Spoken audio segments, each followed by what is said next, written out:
다 함께 사도신경 고백함으로 10월 27일 수요일 감사절 기도회를 시작하겠습니다. 나는 전능하신 아버지 하나님, 천지의 창조주를 믿습니다. 나는 그의 유일하신 아들, 우리 주 예수 그리스도를 믿습니다. 그는 성령으로 잉태되어 동정녀 마리아에게서 나시고 본디오 빌라도에게 고난을 받아 십자가에 못 박혀 죽으시고 장사된 지 사흘 만에 죽은 자 가운데서 다시 살아나셨으며 하늘에 오르시어 전능하신 아버지 하나님 우편에 앉아 계시다가 거기로부터 살아있는 자와 죽은 자를 심판하러 오십니다. 나는 성령을 믿으며 거룩한 공교회와 성도의 교제와 죄를 용서받는 것과 몸의 부활과 영생을 믿습니다.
오늘 우리에게 주시는 하나님 말씀은 이사야 56장 1절에서 8절 말씀입니다.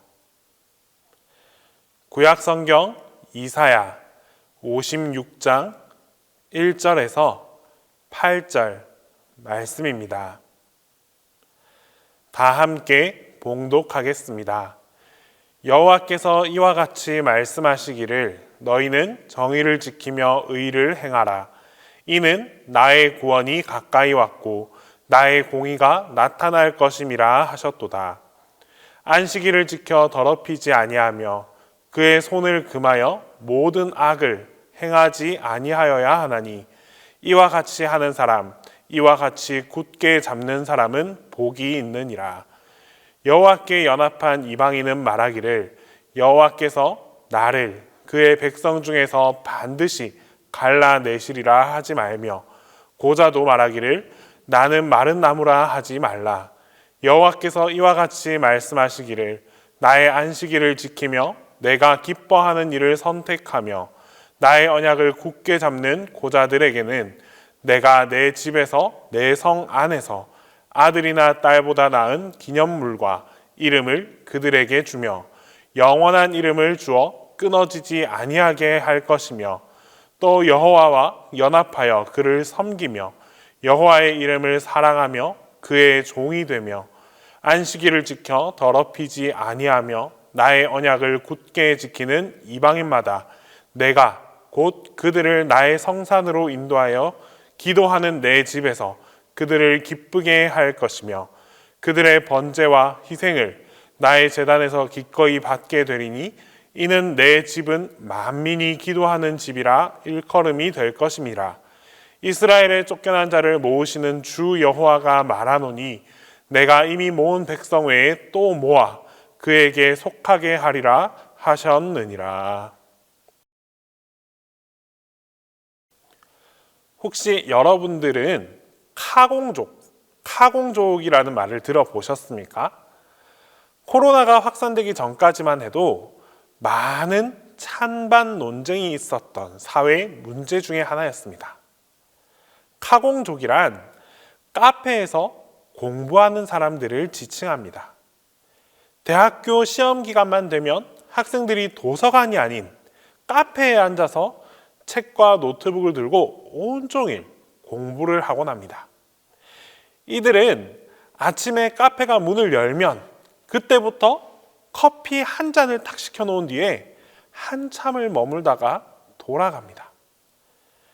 카페의 회전율도 문제지만 이보다 더 큰 문제는 사람들이 친구들과 대화하기 위해서 이 카페에 왔는데 공부하는 사람들이 시끄럽다고 눈치를 주는 것입니다.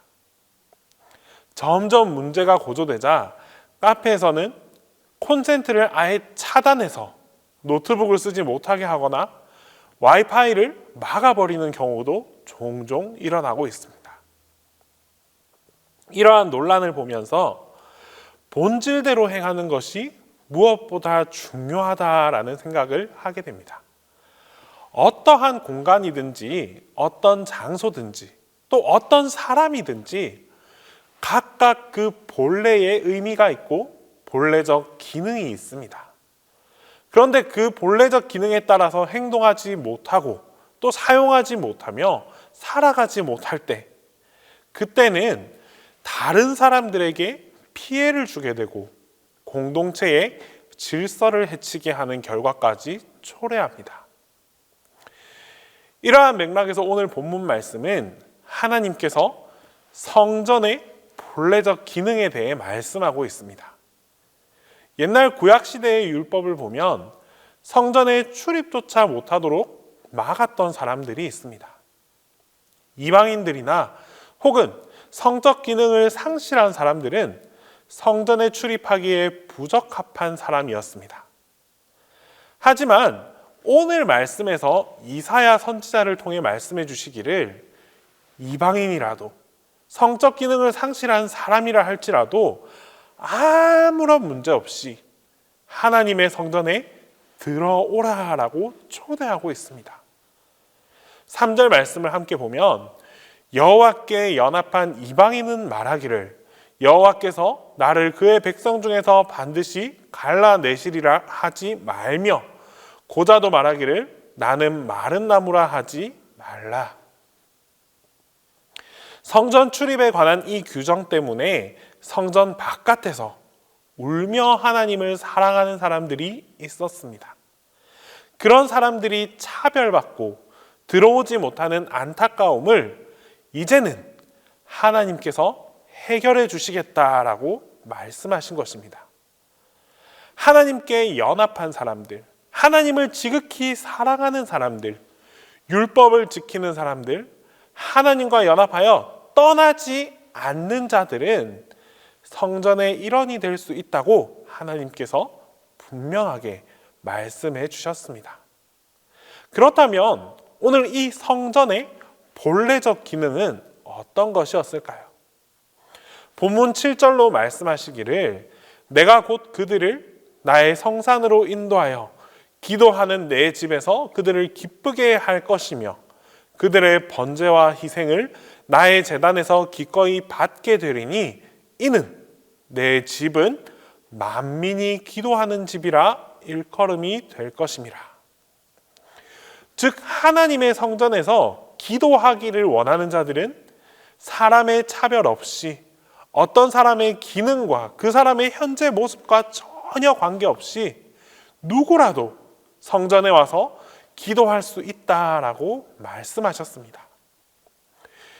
이것은 오늘날 우리가 생각할 때는 너무나 당연한 말씀입니다. 하지만 그 당시에 차별을 당하던 그 사람들이 볼 때에는 그야말로 복음 중에 복음이었습니다. 이사야 선지자가 예언했던 바로 이 시절에는 종교적으로도 타락했고 혼탁했던 시절이었습니다. 이사야 선지자 예언 이후에도 남유다가 망할 때 그들에게 가장 충격적인 일은 바로 이 성전이 불타버린 사건이었습니다. 나라는 망할 수 있으나 성전이 불타고 성전에 있는 모든 기명과 그릇들이 다 약탈당하고 빼앗기는 것을 그들은 도무지 견딜 수가 없었습니다.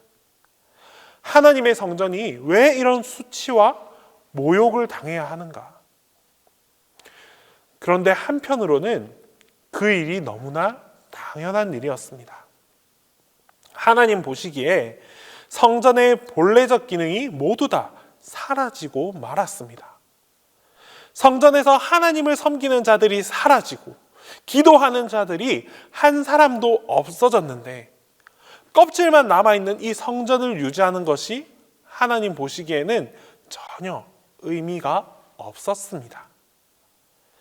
당시 성전 안에서 성전을 경영하고 또 운영하는 사람들, 성전의 우두머리가 되는 사람들, 영적 지도자들, 그들의 삶이 어떠했는지를 이사야 선지자가 고발하고 있습니다.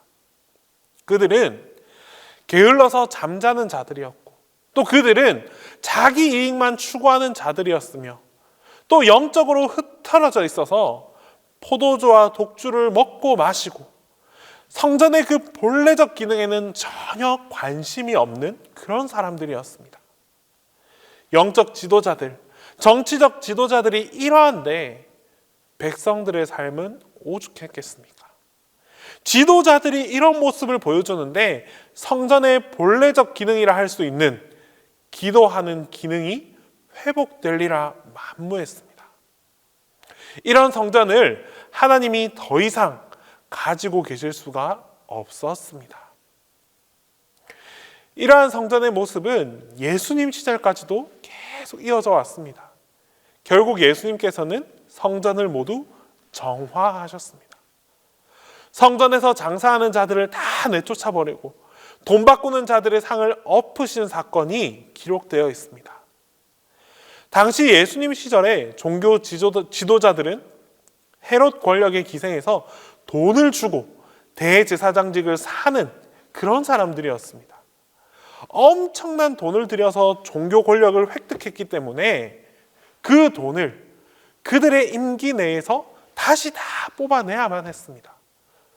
그래서 그들은 돈을 다시 뽑는 절차를 이스라엘의 3대 명절로 타깃을 삼았습니다.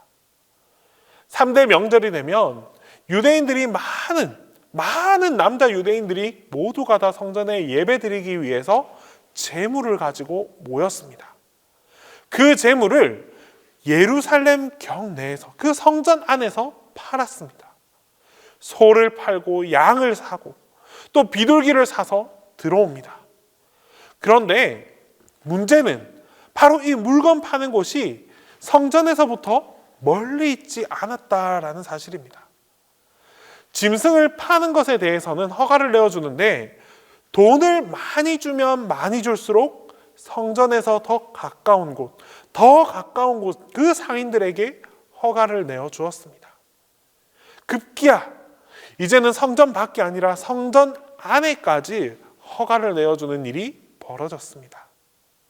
결국 이 성전 안에서 소를 사고 팔고 양을 사고 팔고 비둘기를 사고 파는 일들이 벌어졌습니다.